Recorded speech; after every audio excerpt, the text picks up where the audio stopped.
Welcome to the B-Max Sports Podcast. Hey, we got 30 minutes for the rest of our lives. 30 minutes for the rest of our lives. Make sure to subscribe on all platforms. Let's be great. Let's be great. Hope you enjoy the show.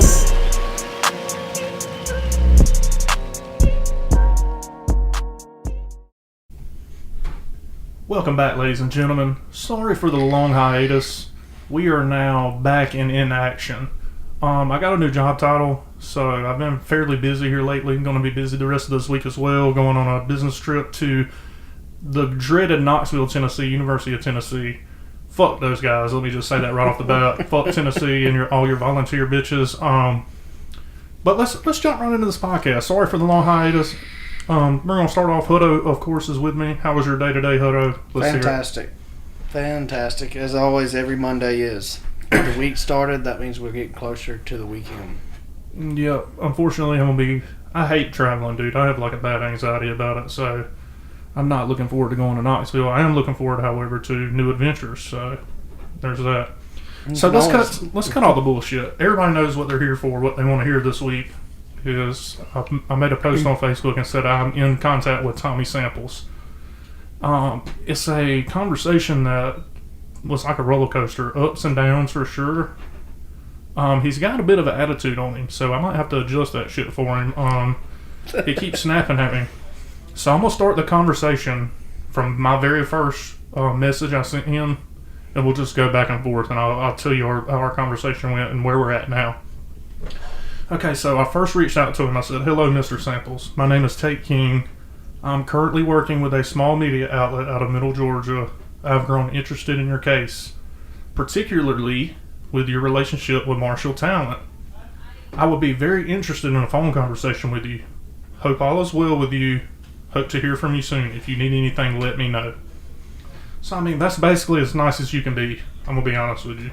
So, it took him almost a month to reply on JPay. Here's what his first message said to me. "Tate B. King," and I'm going to read it word for word so you get the same context I get. "Tate B. King, I'm writing this letter in response to you. I'm not sure what information should be encountered. I'm so glad that you wrote me. I was just wanting to let you know I'm so glad you wrote. I just thought I would send you a thank you letter. Best of wishes and happy Thanksgiving. Over and sincere, thanks, Albert." So his name is Tommy Albert Samples. So I guess he likes to go by Albert. So I kept that noted. And then one thing that really was weird about this is he fucking says happy Thanksgiving despite the fact that we are in early August. This message actually came through the 5th. So August 5th, he's wishing me a happy Thanksgiving. So I let a couple people read it, a couple people on the inside read it, and I was like, what the fuck is this guy talking about? We couldn't make any sense of it. So then I wrote him back, and I was like, let's get more descriptive here. I said, "I would like to have a phone conversation with you regarding your case. Is there any way you can make this happen? My cell number is..." I gave him my cell number. "I will give you some money to make a phone call. I want to know what you know about Marshall Talent and his involvement with the Levi Frady case. Thank you. Hope all is well with you." Sorry. And then he messaged back twice before I could reply to him. So let's read what he replied the first time. His first reply was, "I already know what you want to talk to me. When you get this email, you will know that I do not want to talk to you. Stay in your police form and do good. That boy would have never been hurt except his parents neglected him, so he ran away and got raped and killed. I did not know the Frady family and don't care to. Other than this, I'm not going to talk to you unless it is in person. Thanks and lots of love. See, this thing has been going on so long that I don't care anymore. It is nothing, but now all the people think that I'm responsible. I no longer care. If you want to talk to me in person, then fine, come see me. If not, let it go. It is my family that is being killed and poisoned to death. I'm really tired of it. My whole family has now been poisoned. Now to try to help one little boy. I never even met the boy. But if you want to talk, come on, I'm here." So this one wasn't too out of the ordinary. I figured he'd be reluctant to talk, considering he is in a correctional institution. If he was involved, he's definitely not going to say it because he's getting out soon. But my thing is, he's acting like I think he is responsible for the murder. I don't think that at all. I think it was Marshall Talent, from the information I've been told, is who's responsible for the murder, not Tommy Samples. So he's got that wrong. So before I could reply again, he says this. I mean, this is back to back, like within 30 minutes of each other. Tate B. King, I have changed my mind. I refuse to talk to you on the phone. I don't want my shit recorded. Marshall didn't have anything to do with this kid dying, and neither did I. I am glad the son of a bitch is dead. I have changed my mind. I do not want to talk to you. Over. So he starts getting a little hostile there. That's when I fucking draw the line, buddy. Might have to make a trip to Valdosta State just to whoop his ass. So then I said, I'm still being nice to him because he is in a correctional institution. It's got to be hard in there. Nobody wanting to write you, and then somebody finally reaches out to you to talk to you, and all they want to talk about is a murder case. I understand his frustration. He will come around, people. Trust me, I have faith. I said, I know you didn't have anything to do with it, Albert. That's why I was reaching out to you. But I do think Marshall was involved, and that's all I wanted to know. So you don't think Marshall was involved? Question mark. That's what I sent him. I also sent him another one in response to his other message, since he wanted to fucking get hostile. If you do not wish to talk to me, that is fine. I hope all is well. If you need anything, let me know, sir. I've just been looking into the case, and Marshall's name came up a lot. And I seen your interview with police saying that Marshall did kill him. That's the only reason I was asking. I hope you're doing well, my friend. And if you do change your mind about talking to me, feel free to reach out. It could be an opportunity to clear your family's name. Hope all is well. And that's basically where we're at right now. This conversation went on for a series of probably about a week, back and forth. I don't know if he's going to talk or not. At first, I thought he was. He seemed to be cooperating like most people in prison don't have an outlet to talk to somebody on the outside. So I figured I'd give him that opportunity, but he doesn't seem like he's having any parts of it. I mean, I can pull some strings. I do know some people on the inside. We can have this man beaten until he... We're going to get arrested, guys, so we can go and get put in the Valdosta State Penitentiary. Have you ever seen Prison Break? Dude, I could never get into it. Like, I watched, dude, a lot of guys that, like, friends of mine watched it, and they were, like, telling me how good it was. It's pretty good. And the first and second season are pretty good. Slow. Yeah, it starts out slow. So slow. And then it might be something that, because, I don't have anything to watch right now. I would highly recommend this. I might have to try to get back into it. So that's basically what he does. He gets arrested so he can go in and try to break his brother out. Yeah. Pretty badass. I'm not trying to break nobody out, and I was, of course, if you couldn't tell by the laughter, I was fucking around. We're not going to have Tommy Samples beat up so he'll talk to us, even though I wouldn't be against it, honestly, because I really want to find out what happened to this young boy. And I think he deserves justice. Even if Marshall Talent's dead, the fact that he could finally rest in peace would be the right thing to do. And the way he's reacting is really confusing to me. It's almost like he wants to talk, but then at the same time, he doesn't. I think he thinks maybe he could get some time added to his sentence if he was to talk and, indicate himself in some, maybe after the fact, some accessory after the fact of murder, maybe. I don't know. What do you think? What do you think it means, Josh? I don't know. Excuse me. I don't know. It just, to me, it was odd that he was inviting us to have a talk with him, and then within 30 minutes, I guess he had some time to sit and think about it, and then his whole demeanor changed. Yeah, so it was really weird. I mean, you never know what's going on. I mean, because he's been in prison for a while since 2013. So I mean, you never know how his mental state is or what's going on. So it would be interesting to see what happens when he has time to think on it. Mm-hmm. When I was in college, I was majoring in psychology and minoring in criminal justice, so I can tell a lot about a person just by their mannerisms. And from this message, it's hard to tell what tone of voice he's talking in, you know what I mean?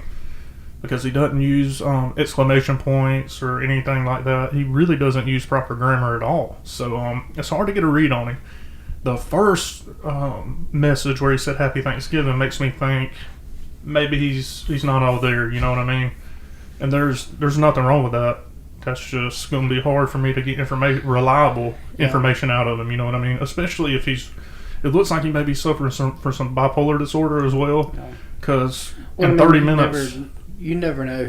Obviously we don't know this guy. Mm-hmm. But he could have been not well educated in the first place. So I think he was also, I hate to say this, but I think Marshall Talent may have, because Marshall Talent was quite a bit older than him, and Marshall Talent, from what I understand, found out about him, but when he was younger. So I think maybe Marshall Talent maybe even sexually assaulted him too. That's just speculation, though, of course. But guys, that's where we're at on the Levi Frady case. I promise you, I'm not going to stop. I'm not going to message him. Like I said, I reached out to him and said, if you change your mind, let me know. And I'm fairly confident within the next couple weeks, he's going to think about it and he's going to talk to me. I don't know if he's going to spill any beans, but I think at the very minimum, he's going to reach out and talk to me. Maybe not even about the case. So, Josh, do you have anything else you'd like to talk about today? I've got one other thing. Did you see overnight where there was a police officer involved shooting in Chicago? No, I did not. Okay, there was an officer involved shooting in Chicago. According to authorities, they tried to question this man, the subject on the street. He proceeds to run. He's running down back alleys. He turns and fires shots at the officers. The officers shoot him. I don't think at the last I checked, I don't think he had passed away. I think he was still alive. Mm-hmm. But the city of Chicago went up in flames, looting, and they don't even know the circumstances of this case yet, and they're already out looting. So that tells me two things. One, these people are looking for a reason to go out and raise fucking hell. Two, they don't care to know the circumstances on the case. They see an officer, and these officers, I don't know if the officers were black. I know the suspect was black. But the chief, I don't know if she was the chief. Majority of or maybe she was the sergeant. Majority of Chicago Police Department is a minority. Right, so in some form. I know the sergeant that spoke at the press conference that told the details was of color. So my thing is, these people don't give a fuck would they have been looting if the cop was shot? No. And killed? No.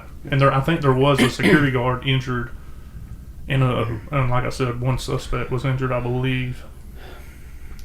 What the fuck's going on with America, dude? Why are they... Now, the George Floyd thing, of course, is a different story. Still doesn't condone looting, in my opinion. Yeah. But these people, within an hour of finding out that there was somebody shot, they don't give a fuck about the circumstances. They just go out and loot. Have you ever heard the old adage that is... I'm gonna really mess it up now that I'm trying to think, but it goes somewhere how, like, I think it's idle's hand is the devil's playground, and a lot of those people are unemployed, and I think that it does give them opportunity to, they just don't, they need something to do, and this is giving them excuse to do something. And if we want to talk about statistics,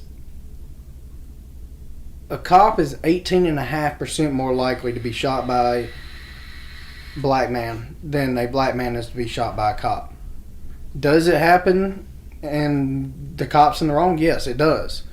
But if we want to go by statistics, there's roughly 330 million people in the United States. In 2019, there were 802 deaths by police officers. To me, just that statistic, as many, there's about 330 million to 350 million interactions with police every year. And you have that's a fraction. And this is not me defending, I do think that there needs to be some kind of reform. I do think there needs to be more training, especially. But when you look at the deaths, and out of 330 to 350 some odd million interactions people have with police every year, and there's only 802 deaths. Mm-hmm. In 2018, there was only 903 deaths involving police officers. Mm-hmm. 370 whites in 2019 were killed by police. 235 black men or black individuals, and 158 Hispanic. 39 other race than what we just named. In 2018, basically the same exact thing. There was actually 457 white casualties, 223 black casualties, 179 Hispanic. When I read this and I saw that the deaths were under 1,000, that was from I can give you them. It was from Statista.com/statistics. To me, that just shows me that okay, we do have a problem that is under control. Because when you have that many encounters with somebody, if 350 million people ran across a rattlesnake every year, and only 809 were killed by the rattlesnake or even bitten by the rattlesnake, to me that's a low percentage. Because I was expecting it to be higher, and the past 3 months. Mm-hmm. Basically have been focused on police killings and unjust. And dude, there are unjust police killings. Do not get me wrong. But we also have 8,000 veterans commit suicide each year, 22 a day. But you hardly ever hear about it. Mm-hmm. And you so, want to know why you don't hear about it? Because the media is not going to push that. They're not going to get their clicks. They're not going to get their views. They're pushing an agenda. It's not only racially driven; it's politically driven. Yeah. And it's unfortunate that America's that way right now. That's roughly 7,000 more deaths than you have. You had 7,000 more veterans commit suicide because either A, they need help, or B, they just feel helpless, don't feel like they have a place on this earth. And that's really sad. Yeah, People that there's a lot we need to, as a society, we need to work on. Taking care of our veterans who give up and sacrifice so much for us is up there for sure. And you never hear. There are foundations that do 22 a day is one. Wounded Warrior. Those products, they make a lot. But just within the last couple months, there has been $90 million raised on what's that? Where you can do GoFundMe. There's been $90 million raised to go towards the bail of rioters and looters. People in America have donated $90 million to go towards the bail. That's crazy. And you never hear one person hardly ever hear anybody talk about veteran suicide. Mm-hmm.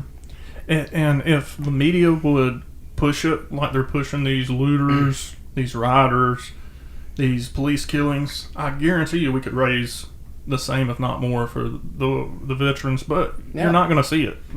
So I do have some more information on the shooting. So I just read an article from Fox 5 Chicago, or maybe it's NBC 5 Chicago. Regardless. So the police were responding to a call that a man was carrying a gun. You know, Chicago's a gun-free zone, right? Correct? Yeah. So they were responding to an armed suspect. They pull up, they see the guy that matches the description, they try to stop him, confront him. He takes off running, firing shots at the officers. The officers return fire and wound him.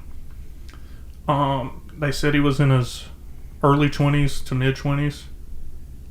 So anyway, one of the officers was hurt, but he wasn't wounded. So they subdued the suspect, and it's 2:30 in the afternoon. So there's a lot of people out on the streets, and they said the rioting and looting started because of misinformation. Somebody at the scene said he was a 12 or 13-year-old boy. Regardless, if he's shooting at the cops, doesn't matter what his age is. So, well, and honestly, I wouldn't even be surprised if that misinformation was given deliberately. Could have been. It wouldn't surprise me. I wouldn't be surprised because there's people out here that enjoy seeing towns in America just destroyed. Well, unfortunately for them, they didn't get too far. It was torn up pretty good, but they started arresting people immediately. They arrested over 100 people last night. including there was a person that maced a police officer and threw a brick through a cruiser, arrested both of them. They're still in jail. So it's unfortunate that the media is so powerful in America that that's where we get all our news from. I mean, it's fucked up that they can push a narrative and everybody's going to believe it. And I've said this before on the podcast. I think we're going to get to a point that after all of this stuff calms down and after America wakes up and sees what the media is doing to us and what the media, how they're manipulating our minds, I think you're going to see the crash of your mainstream media, your people who have made a career out of so-called journalism. Journalism today is a joke. Journalism is not what it was even 50 years ago. I mean, there was still an agenda behind journalism 50 years ago. But it's still, I mean, they're blatant lies that they found out they can get away with. And I think that's what a lot they were testing in 2016 and testing a lot with the Russian probe, was that they wanted to see how far they could get. And they found out. And I think the same thing happened with COVID-19. They wanted to see how much control they had, and they found out how much control they had. You see, I mean, right now you're supposedly not supposed to walk into Walmart without a mask on. Mm-hmm. All right, let's talk a little bit about sports. So the NCAA. Okay, so last week the SEC proposed a 10-game schedule. We don't know the dates. They're still not coming out with dates, and I'm not sure we're going to have a season. But here recently, the players are starting to step up and say they want to play. A lot of them, a lot of prominent ones like Trevor Lawrence, Justin Fields, Kyle Pitts at Florida. There's a bunch of kids that want to play, and I think there's a strong reason for it. If the kids want to play, think about the environment they're in right now. They're at school. They're being pretty much quarantined, tested weekly. They're cleaning the bathrooms. It's a lot safer for them to be at this major university in the football facility in a controlled environment to be at home in the streets, going to Walmart, going to Kroger, where they have. I mean, you have to do that to get food. I've always thought that Trevor Lawrence was a stand-up individual because just the way he carries himself, the way he's carried his team, the way he presents himself on and off the field. But I'm really impressed with him. I mean, right now, there's people who are attacking people for not wearing masks, and for him on one of the biggest social media platforms in America or in the world to come out and post his opinion and say, "Hey, I think we need to do this. I think you need to let us play. It's safer." And he came out with legitimate claims saying that it is. I mean, because they're much safer there than we are. And because who's to say that whenever I go to work in the morning, I've stopped by your house, I'm probably going to stop by somewhere to get something to eat. I'm going to have far more transactions with people outside of work, people inside of work, than they will have during this football. See, and football players don't have much time on their hands in the first place. COVID-19 out of the picture. But now, especially when they're going to have, okay, guys, sit down and say, these are our guidelines. And people are going to say, well, they're teenagers. They're not going to listen, blah, blah. I mean, you see them. Dude, everybody gets in trouble every now and then. I mean, some people are just not going to follow the rules. But I think now if you tell them, hey, this season is on the line if you don't follow these rules, those kids are looking, especially your seniors. And I know the NCAA said, well, we're going to let them come back. We're not going to hold them this year. That's a whole nother year that they have to risk getting injury to go to the bigs and make good money. Some of these kids, this is the only way they get their family out of poverty. And because you're afraid of something that has a 99% survival rate, you're going to hold these kids hostage. And that's what it is to me. I would agree with you. There's been some people that want to opt out as well. Hey, if you want to opt out, and that's their decision. And if they want to take that offer to extend it another year, that's their decision. Exactly, and that's fine. Yes. And me as a fan, now there'll be some fans that are fucking crazy that are going to hold it against these kids, these 18, 19-year-old, 20-year-old kids that feel like they're making the best decision for them. I will not be one of those fans. If you want to opt out, you don't feel safe, you've got parents or grandparents that are at high risk, I understand that. But here's a great example. Look at Joe Burrow. Last year he had one of the best seasons in college football history. Yeah.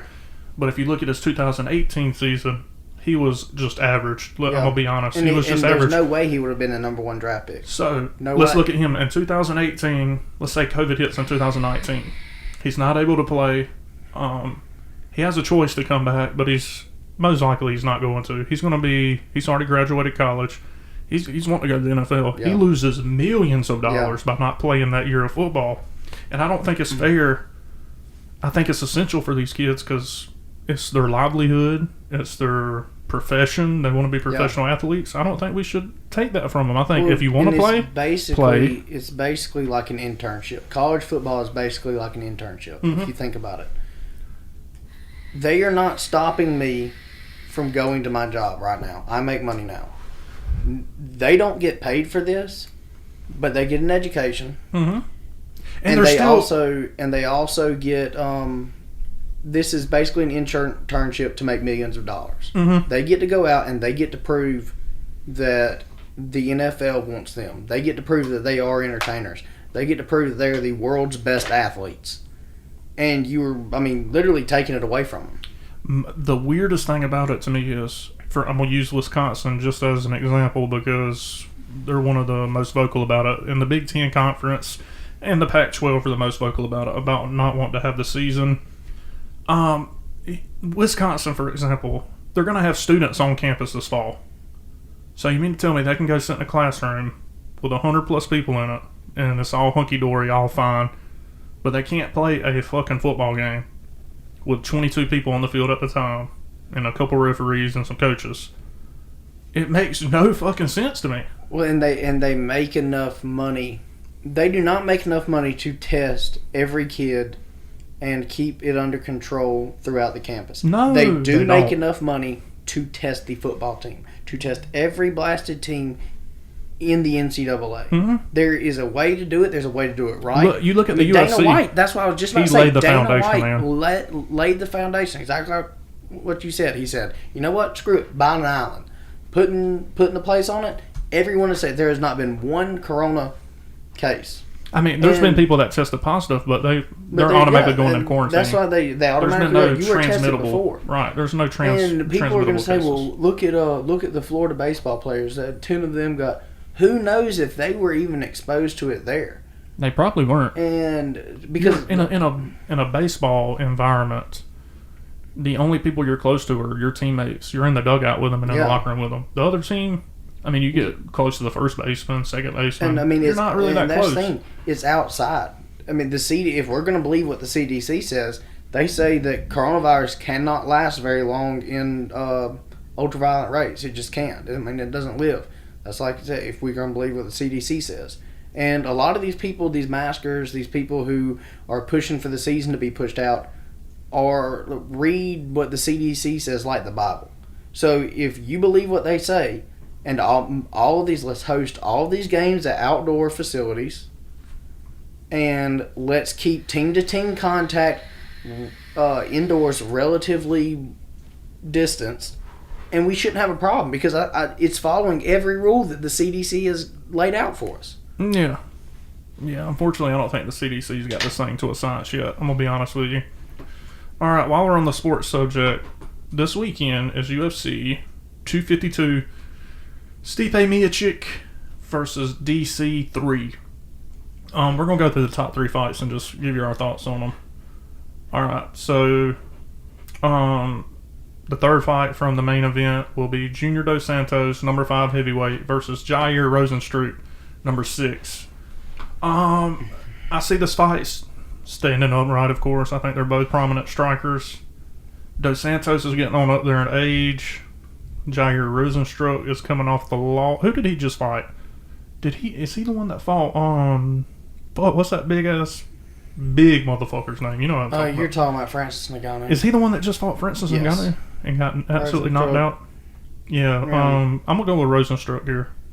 And dude, Rozenstruik is an absolute killer. Just because that one fight, I mean, you got to think of who Francis Ngannou is. He might be one of the most well-rounded big guys that we see now. He's got to be next for the title. Yeah, I mean, after this weekend, he'll fight the winner, I think. Number one, he's one of the biggest dudes in the UFC. And he's Number just two, an animal. He's so extremely talented.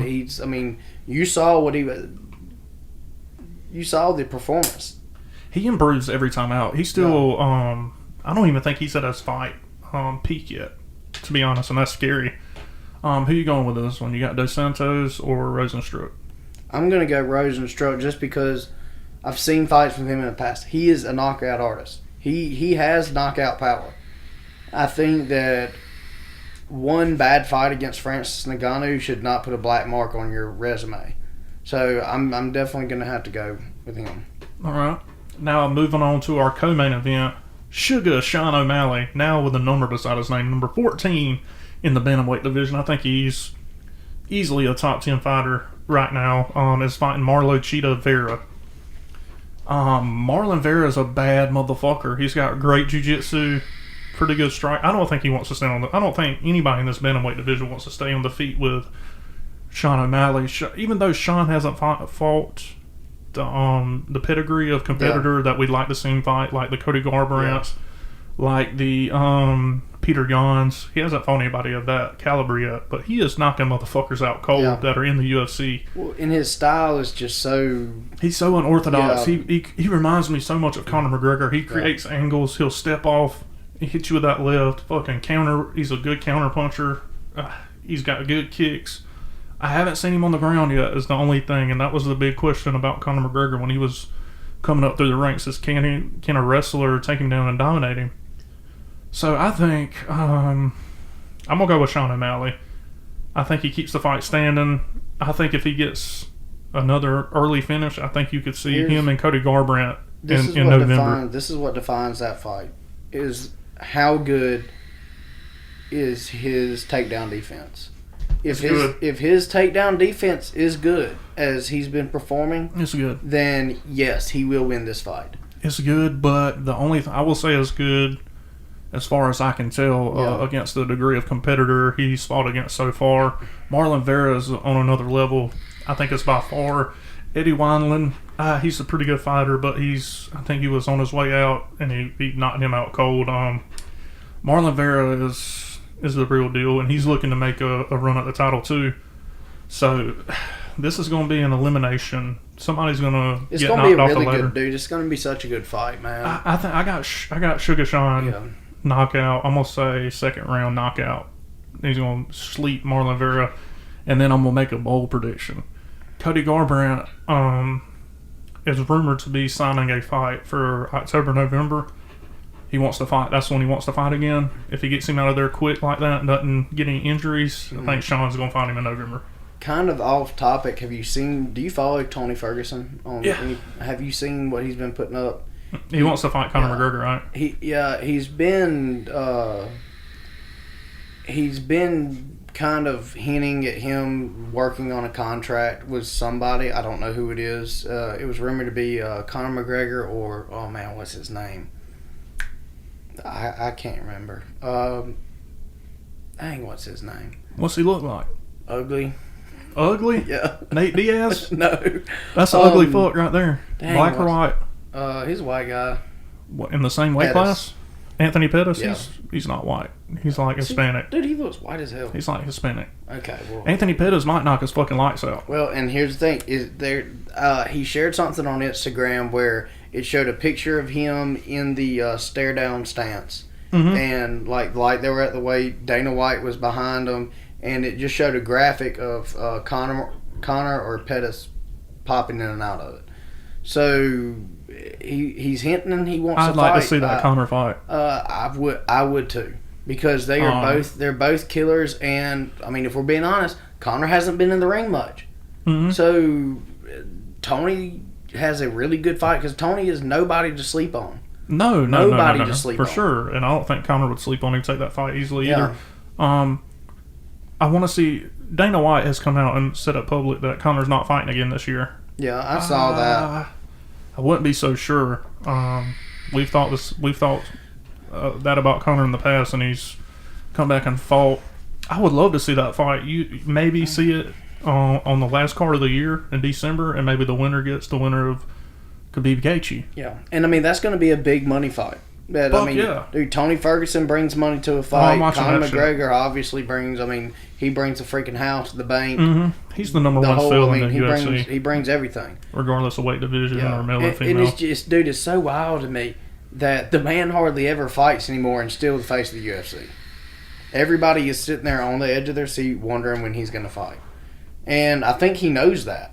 And I think that's why he's taking so long to pick the perfect money fight for him, the perfect matchup for him. And I don't think it's because he's lazy, because, I mean, he's obviously, I mean, I follow him on all forms of social media. He's out there working out, he's grinding, he's making those runs. He's in shape right now. Is he in fighting shape? Maybe not, but No, he can get there quick. yeah, man. but I mean, right now he's at the point where he could probably do a 6-week camp, 7-week camp, and be there. So I want to see. don't be surprised. The reason I'm a big fan of Sean O'Malley, you look at him this year. He fought in the early part of the year. He's fought 3 times already this year. Yeah, This will be his 4th fight. I and think it's it'll be just his still 4th out fight. banging. And he could fight 5 times this year. That's Yeah. fucking insane. Yeah. Most fighters fight 3 times Yeah. tops, very tops. But you get these active guys like your Cowboy Cerrone's Yeah. and your Sean O'Malley's, and that's why the fans love them, because they're a face that's in there all the time, always testing themselves. I would love to see Conor McGregor get back in there and fight 3 or 4 times a It's year. exciting. I mean, you take football for example. During football season, I get to see UGA play every weekend. That's unfortunate. Unfortunate for Florida, baby. It's unfortunate for Florida. We'll But I mean, see, baby. We'll see. we get to see them play. You get to see your favorite team. UFC, not the same. You could go a couple years. I mean, people who were fans of Conor went 2 years without seeing the man fight. Yeah, I'm a Conor fan. And I can attest to that. I think that's what gets it so hype about these fights, and they know that, is because you only get to see these things maybe 3 times a year if they're a really active fighter, maybe 4. Rarely 4. Yeah, maybe, as I say, rarely 4.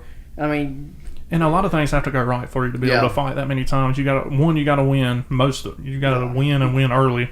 You've got to stay injury free. yeah. You've got to have good weight cuts, because it's hard to cut weight. You look at Sean O'Malley; he's cut weight. He cuts a lot of weight Well, too. and it takes a toll on your body. Yeah, You that's look what I'm at, saying. You need to take a rest, so you don't. And it's a big risk to fight that many times. If you Yeah. if you have a bad weight cut or something, you're fighting somebody like Marlon Chito Vera, who's a fucking killer, and you get in there and you lose, and then you've lost everything you worked for. You're back to rung one on the ladder. You got to start stepping back up in competition again. So it is a big risk, but I like people that take that risk. All right, let's move on to the main event. Stipe Miocic. I like to say Miocic, but the announcers say it Miocic. Whatever the couldn't even fuck. pronounce it. I really don't give a shit what his name is. And Daniel Cormier. I'm going to be honest with you. I'm not too excited about this fight. The first fight, DC absolutely knocked him the fuck out cold. I think it was first or second round. Knocked him out cold. Second fight, Stipe gets his revenge. He likes to call himself the best heavyweight champion of all time. I tend to disagree with that. I don't think he is at all. I don't know who he is, but I don't think it's him. He's not that impressive of a fighter to me. I definitely don't care who wins this fight. But if I had to pick somebody, I think this is DC's last fight. I'm gonna go DC's gonna beat him. Fuck it. I'm gonna say it. Here's my only concern, because I do like DC. Number one, because he's the excellent commentator. If he loses this fight, this is it's nothing to him. He's still going to be commentating this at UFC. One of the best. I mean, compared to, I really like listening to Rogan commentate a fight. Oh yeah, Rogan's good. But to me, Michael Bisping's pretty funny too. he's my second favorite commentator. I really like DC on the mic. I don't see him winning this.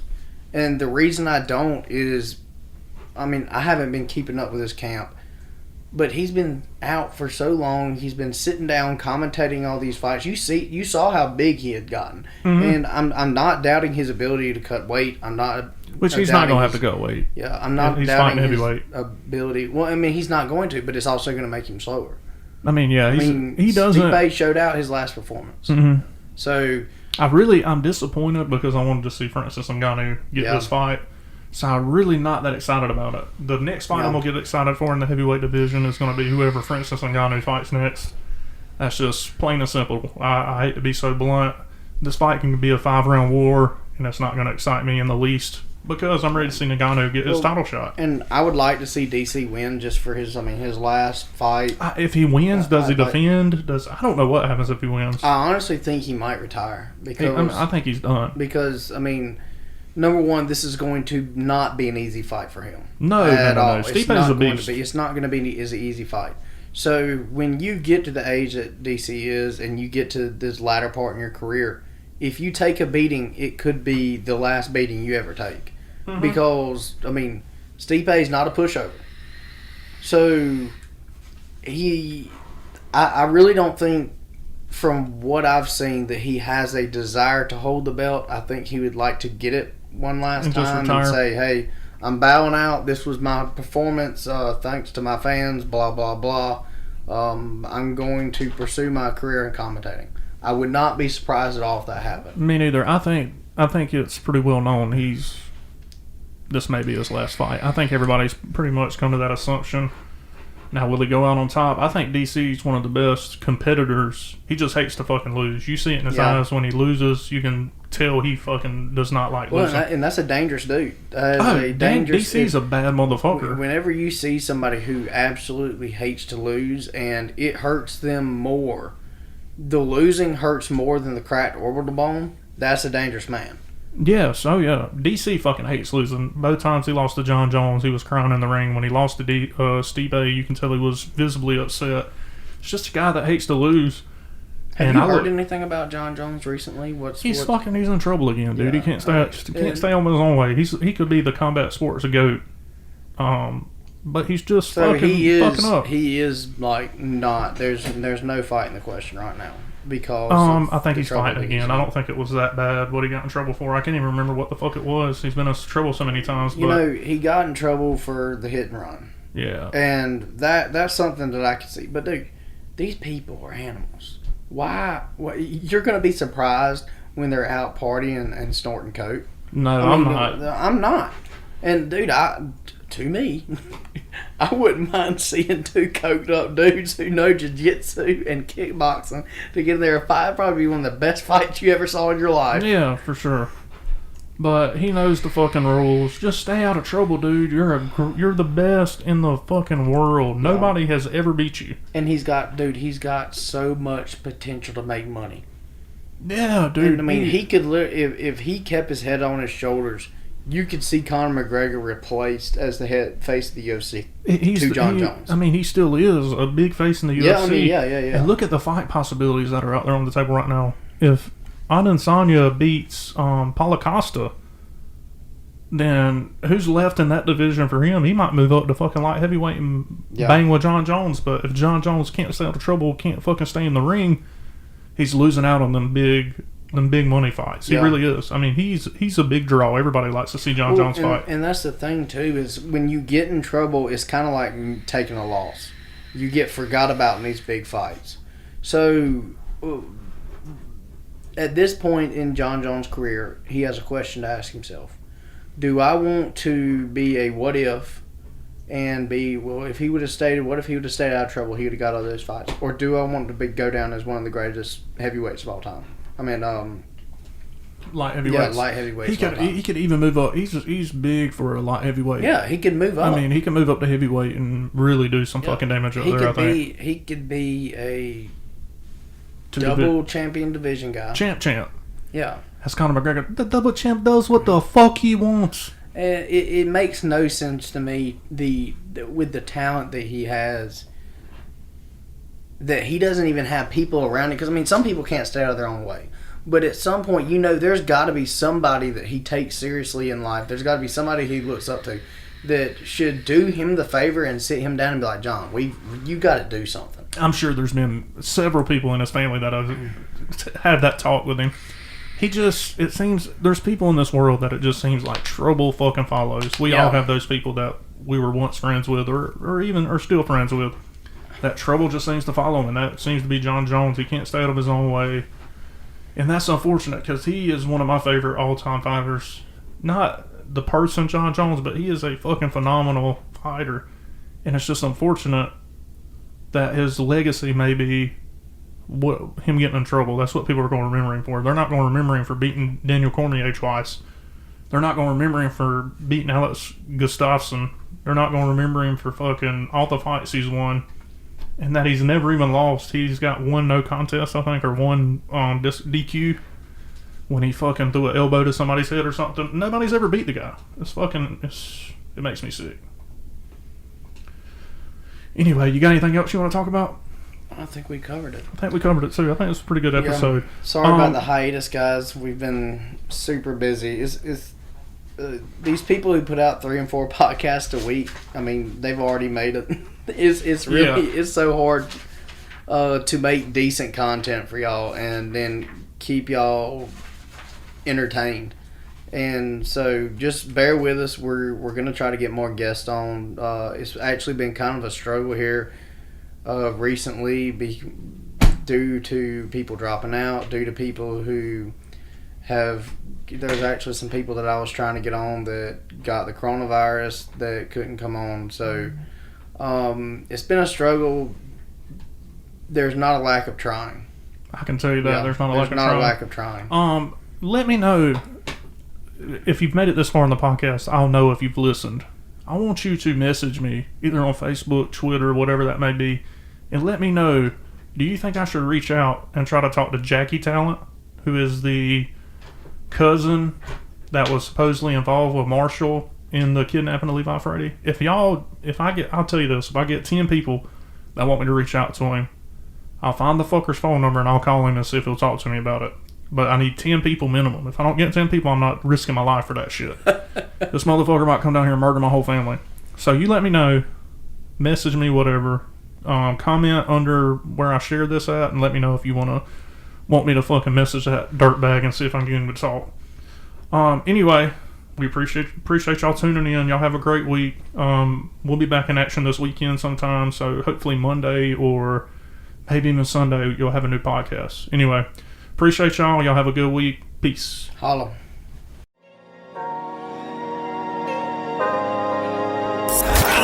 Thanks for tuning into the B-Max Sports Podcast. 40, 1, Lindsay, 25, 20, 50, 10, 5, Lindsay, stop. We hope you enjoyed today's episode. I love the show, guys. You're awesome. Listen, my whole family loves it, man. I never miss an episode. It's the best. We'll see you next week. Go rock this thing, huh? Love you, man. Let's go get it.